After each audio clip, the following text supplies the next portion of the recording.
Welcome back to Pachter Factor Live on SIFTD.net. I'm Michael Pachter, your host, and I am very hopeful, my fellow babies, that any of you who can afford to and are so inclined have become Patreon patrons. If so, thank you. If you are inclined, you can join also as a YouTube subscriber. Thank you if you've done that. If you have done either of those or not, you can link your Amazon Prime account to your Twitch Prime account. So please remember to do that. That's free. You have already paid for it if you're an Amazon Prime member. Amazon Prime has a perk for all of you Amazon Prime members. They will connect through Twitch and Twitch Prime, and they will pay Shane. So you get a freebie. You stick it to Amazon. It costs nothing, but you got to redo it every month. So if you haven't done it, then please remind yourself to check the instructions on how to do so in the show description below. So let's get to today's topic. We've recently seen commentary about The Last of Us Part 3, 4, 5. We know that the television show was signed. It's going to be a 4-season television series. Season 1, no spoiler alert, I promise I'm not going to spoil anything, followed The Last of Us Part 1 pretty directly. I mean, it was, I have to say, the only thing I think that they cut short was the final mission, which I'm not going to ruin the show for you, but the final mission took me a good hour. You know, I died a lot, and in the show it lasted about 5 minutes. But it really did follow episode 1 of the game, and I'm certain that season 2 will follow the second version of the game, second sequel to the game, Last of Us Part 2. So we all thought there'd be a Last of Us Part 3 and a Last of Us Part 4. We've heard that Neil Druckmann has recently been saying in interviews he's not sure. He would certainly know. So, you know, I think there's been some pushback that that's not fair and we gamers need the game, and I totally get it. I would say it's a similar pattern, and this is also an HBO story, to Game of Thrones. Game of Thrones, for those of you who weren't yet born in 1993, the first of the Game of Thrones books, there were 5, came out in 1993. You know, then I read the second one, which I want to say came out in 97 or 99 or something. You can look it up. And then I read the third, which came out in 2003, and then the fourth, which is 2006, and then the fifth was 2010, I want to say. Whatever year the show came out, the fifth novel came out right about the same time as season 1 of the show.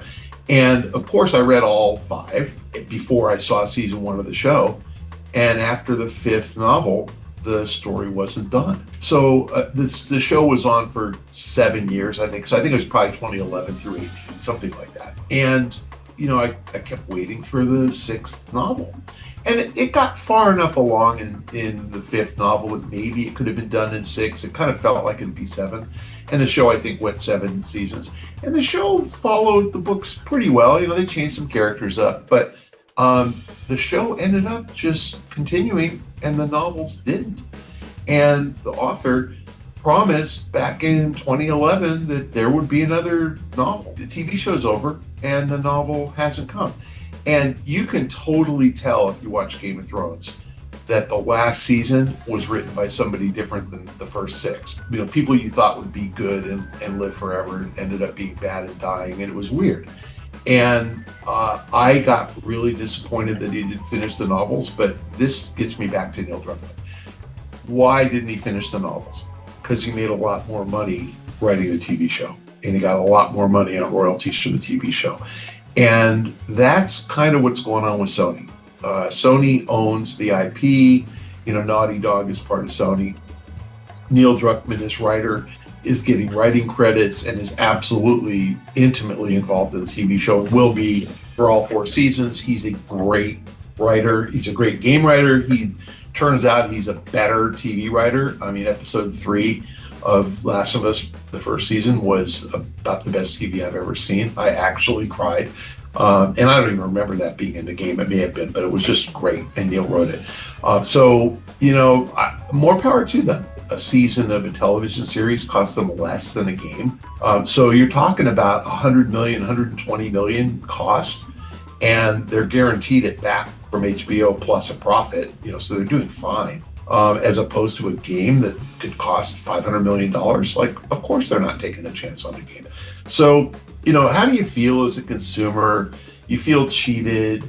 You feel like this is a game franchise. You own it. You should get, the first dibs on understanding the story. I totally get that. I mean, it's popular because of you guys. And, Game of Thrones wouldn't have existed without the books. Last of Us wouldn't have existed without the video game series.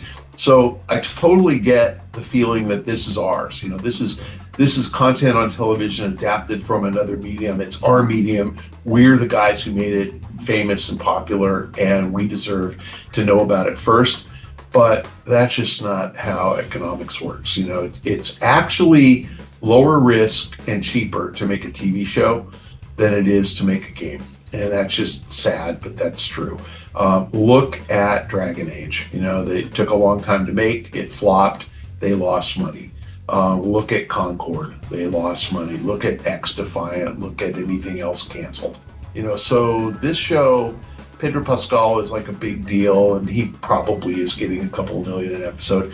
But, it's really peanuts compared to the cost of making a game. And so when Neil says he doesn't know, I think what Neil is telling us is he's otherwise fully occupied writing and possibly directing some episodes of season 2, 3, and 4. Season 2, I'm sure, is done. It's probably finished filming. He's working on season 3 and 4, and if they decide to make games afterwards, I think he will. I think the good news is that you can deviate from the story of the TV show now after the show's out to the extent that you care to, much as Rocksteady and Warner Brothers deviated from any of the Batman movies with Arkham Asylum. I expect that you will get something from Sony eventually for Last of Us, but Sony's at a crossroads right now. Microsoft is kind of pulling out of the console business. It's no lock that we're going to have massively successful console hardware sales going forward. Sony's been doing weird stuff on the hardware front, like VR2 getting cut and discounted, and PS5 Pro, not whatever it's called, not really selling great. And I don't know what Sony's thinking, but I think they're worried about losing money, and I think they're in cost containment mode. So my guess is they're not going to make super expensive Last of Us games until they have an immensely popular television series, and then they can say, now you want to play the game, buy a PlayStation, and we'll give you a new game.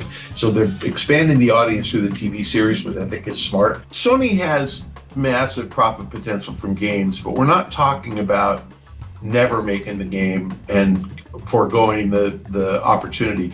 We're talking about delaying the opportunity while Neil Druckmann is otherwise occupied. So I'd say Neil actually makes the call here. And look, he's a creative guy, so it's his call. He can't do both. I think he would rather do the TV show. I think Sony is accommodating his request. I will say that the number of people who watch that TV show is probably 40 or 50 million. And the number of people who play the game is 10 or 12 million.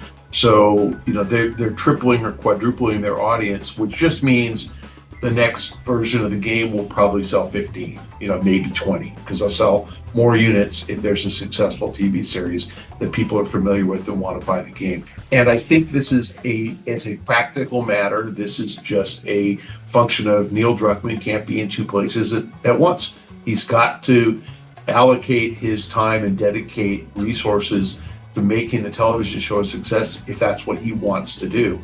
And you let the guy do what he wants to do.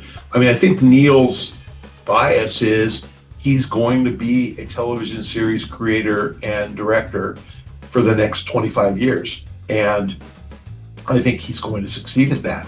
So as he, spends his time and effort there, he can keep going in TV and film for 25 years. He can direct other people's projects. He doesn't have to write everything. He can rewrite other people's projects. He can adapt from another medium. But television and film lends itself to much more creative potential than games. There are just not as many stories in games. And Neil is so good at storytelling. I think he's cementing a future for himself and his family for the next 25 years. So I don't blame the guy at all. Sony has to let Neil do what Neil wants to do because they need him, and they need him to work on Last of Us Part 3 game, which I'm sure they're fine having come out in 2029 or 30 instead of in 2026. So that's what I think is going on. That Sony's giving up a few years of having the profits invested. They're ultimately going to probably make more money. They're definitely going to make plenty of money from the TV series. So again, I think net Sony wins and Neil wins, and the only people who lose are gamers. Consumers who watch the television series win. So it's better for the world to have the series first and games later. It's better for gamers to have games now. I get it, and that's the trade-off. So again, I don't think Sony's really giving up anything. It isn't zero sum. It isn't that he's only going to do TV and never going to do a game. And if Neil says, I'm on to my TV career and I'm not working on a game, they'll bring somebody in to write the game, Amy Hennig.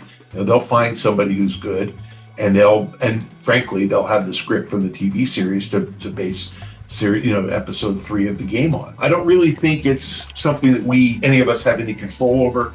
I completely accept and endorse that gamers feel like they're the reason that the franchise is popular and Sony's in a position to make money, but it's a profit deal. And Sony's going to make money the best way they know how, which is the lowest possible risk and the highest possible return. Lowest risk is season 3 and 4 of a very popular TV series, and highest risk is an episode 3 and 4 of a very expensive game franchise. And I would say if Neil Druckmann weren't involved in the TV show, the game would be much higher probability because he wouldn't be otherwise occupied. But that guy, has only so many hours in the day, and I think he's putting all of his creative efforts into making the TV series a success. I suspect that he's going to be successful in his goals. And I suspect that once he's done with all that, we'll see, episode 3 and 4 of the game sometime after episodes 3 and 4 of the TV show. If you are a Patreon patron, thanks very much. If you are a YouTube subscriber, thank you very much. You're getting this real time. If you are doing that or not, please try to remember to link your Amazon Prime account to your Twitch Prime account. That will get Shane paid at Amazon's expense. You have already paid for it. Costs you nothing. You're sticking it to Amazon. If you're a patron or a YouTube subscriber, you're getting this real time. This is Pachter Factor Live. Everybody else is getting it late. So I'm hopeful that you can remember to at least link your Prime account, your 2 Prime accounts, your Twitch Prime account, your Amazon Prime account together. You have to do that every month. So check out the instructions on how to do that in the show description below. We will see you next week for Pachter Factor Live. Thanks for joining us, fellow babies.